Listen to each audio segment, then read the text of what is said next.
রাজধানীর এভারকেয়ার হাসপাতালে জীবন মৃত্যুর সন্ধিক্ষণে থাকা ইনকিলাব মঞ্চের আহ্বায়ক শরীফ ওসমান হাদিকে উন্নত চিকিৎসার জন্য সিঙ্গাপুরে পাঠানো হচ্ছে।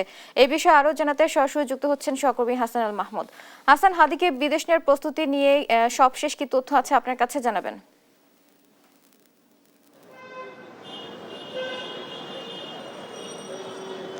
ধন্যবাদ আপনাকে। আমরা এভারকেয়ারের সামনে রয়েছি। এখন পর্যন্ত যে সবশেষ তথ্য সে অনুযায়ী ঠিক 11টার দিকেই কিন্তু এয়ার অ্যাম্বুলেন্সটি ঢাকার হযরত শাহজালাল আন্তর্জাতিক বিমানবন্দরে নামার কথা রয়েছে। সেটি এখন পর্যন্ত আমরা নিশ্চিত করতে পারিনি যে আসলে ঠিক নামলো কিনা। তবে 11টা থেকে 1:30টা পর্যন্ত এই এয়ার অ্যাম্বুলেন্সটির জন্য যে স্লট সেটি কিন্তু রেখেছে বেসরকারি বিমান চলাচল কর্তৃপক্ষ, এবং এটির জন্য যে সিভিল এভিয়েশন সেটিও কিন্তু মোটামুটি ক্লিয়ারেন্স দিয়ে রেখেছে বলে আমরা জানতে পেরেছি। এবং তার আগে আজকে ঠিক কিছুক্ষণের মধ্যেই এভারকেয়ার হাসপাতালে ওসমান হাদির জন্য যে গঠিত 13 সদস্যের একটি মেডিকেল বোর্ড, তারা কিন্তু কিছুক্ষণ পরেই বৈঠকে বসবেন এবং তাদের যে টিম বৈঠকের পরেই কিন্তু চূড়ান্ত সিদ্ধান্ত নেবেন যে আসলে এই মুহূর্তে তাকে ফ্লাই করবার মতো ক্যাপাসিটি আছে কিনা সেটি তারা নিশ্চিত করবেন। এবং ক্লিয়ারেন্স দেওয়ার পরেই কিন্তু এখান থেকে সরাসরি হযরত শাহজালাল আন্তর্জাতিক বিমানবন্দর নেওয়া হবে। সেখান থেকে কিন্তু তাকে বিশেষ এয়ার অ্যাম্বুলেন্সে করে সিঙ্গাপুরের জেনারেল হাসপাতালে নেওয়া হবে, যেখানে ইতিমধ্যেই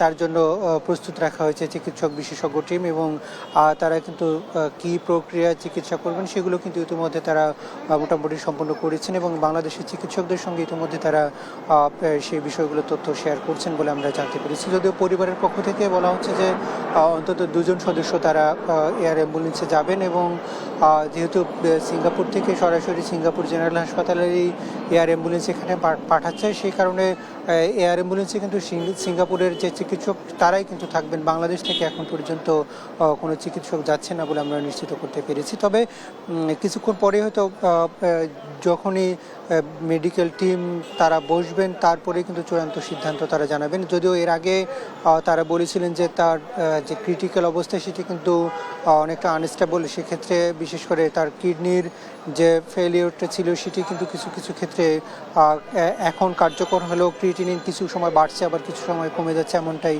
কিন্তু তার চিকিৎসক দলের পক্ষ থেকে জানানো হয়েছে। একই সাথে যেহেতু তার 2বার অন্তত হার্ট অ্যাটাক হয়েছিল, ফলে সেটিও কিন্তু কার্যকারিতা ফিরে পাওয়ার জন্য কিছুটা সময় লাগতে পারে পূর্ণ কার্যকারিতা পাওয়ার জন্য। এবং যেহেতু গুলির কিছু অংশ এখন পর্যন্ত ব্রেনের কিছু জায়গায় রেখে রয়ে গেছে বলে চিকিৎসকদের পক্ষ থেকে বলা হয়েছে, যেটি গত পরশুদিন শনিবার তারা সিটি স্ক্যানে ধরা পড়েছিল, সেটি কিন্তু এখন সবচেয়ে মাথা ব্যথার কারণ। এবং সেটি যদি থেকে যায় সেটি কিন্তু অনেক বেশি তাকে ভোগাবে, এবং এই ক্ষেত্রে কিন্তু ফিরে আসার চান্সটা কম। যদিও চিকিৎসকরা বলছেন আসলে এই মুহূর্তে তার যে শারীরিক কন্ডিশন সেটি কিন্তু খুব বেশি জটিল, এবং তাকে ফিরে নিয়ে আসাটা অনেক বেশি কষ্টসাধ্য হবে। তবে যেহেতু সরকার সিদ্ধান্ত নিয়েছে যে তাকে সিঙ্গাপুর জেনারেল হাসপাতালে নেবেন, সেক্ষেত্রে চিকিৎসকরা এভারকেয়ার হাসপাতালে চিকিৎসকরা সেই সরকারি সিদ্ধান্তকে সর্বোচ্চ সহযোগিতা করছেন, এবং তার জন্য যেসব চিকিৎসা গাইডলাইন প্রয়োজন